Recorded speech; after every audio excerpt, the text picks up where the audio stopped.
Welcome back to the Mechanics of Solids lecture series. In the series of videos, we're working examples looking at axial deformation.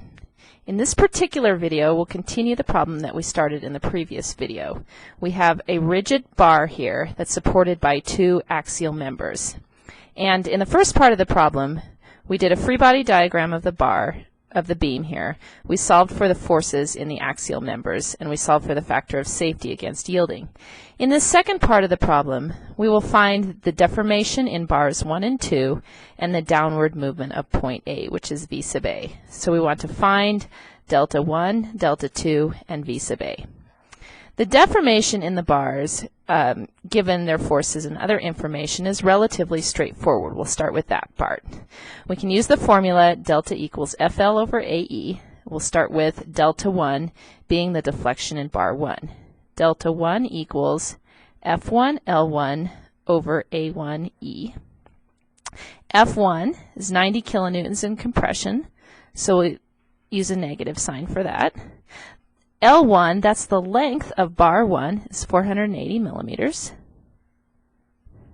divided by A1, the cross-sectional area, given as 1020 millimeters squared, and the elastic modulus is 205 gigapascals.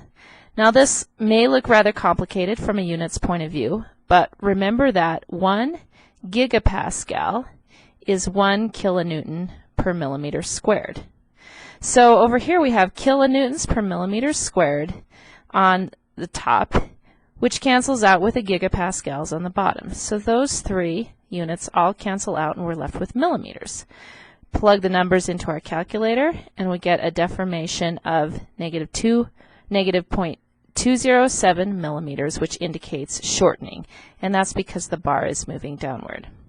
Okay, similarly, delta 2, the outer bar, is calculated as F2L2 over A2E, which would be 60 kilonewtons. It's a force in bar 2. The length of bar 2 here, 600 millimeters. The area of bar 2 given as 520 millimeters squared. And the elastic modulus, again, 205 gigapascals. The units cancel, and the numbers work out to 0.338 millimeters. Okay, I need a little bit more space to finish the problem, so this summarizes what we just calculated. Okay, now to really understand how the deformation in these bars relate to this downward movement V sub A, I'm going to blow this up and draw another picture here.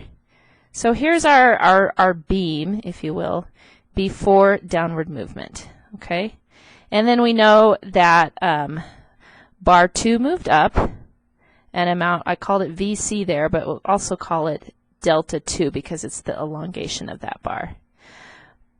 Bar 1 moved down by an amount delta 1. And so this beam rotates rigidly, so the deformed shape I'm just going to draw like this. Okay, and it should go through those lines. So there's delta 2, delta 1, and then the downward movement V sub A. Okay? Now in order to make this a little bit easier, I don't want to find that intersection point, so I'm going to extend this line across here. So this distance is also delta 2. This distance is also delta 2. Okay, so now I'm going to draw this picture just a little bit differently, and we can use similar triangles to figure out the geometry. Pull that down. Okay, over here, this distance is delta 1 plus delta 2, and I'm no longer going to worry about the signs. Delta 1 negative, delta 2 positive, but this is a magnitude here. Okay, it's a distance on the triangle. And that length given as 225 millimeters. Okay, this distance right here is V sub A plus delta 2. Again, not worrying about the signs. That length here, 450 millimeters. So I have similar triangles, and I can write a relationship between these deformations using that concept. So I'll go this length, I'll start with a small triangle. This length, delta 1 plus delta 2 divided by this distance, 225 millimeters is equal to the ratio of the lengths on the larger triangle, V sub A plus delta 2, divided by that total length, 450 plus 225, which is 675 millimeters. Now I'm going to substitute for V sub A.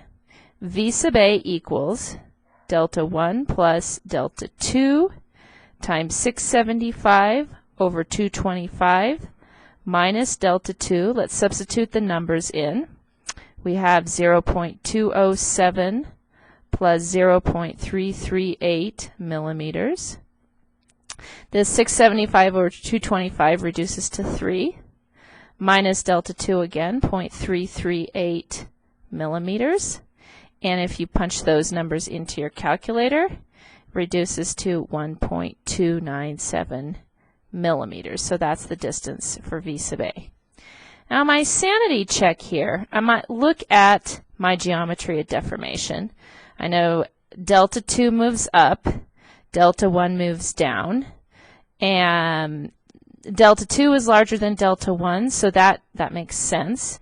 And V sub A is the largest of all of them. So just by kind of thinking through the numbers and the geometry, the numbers seem to make sense, and the deformations are relatively small.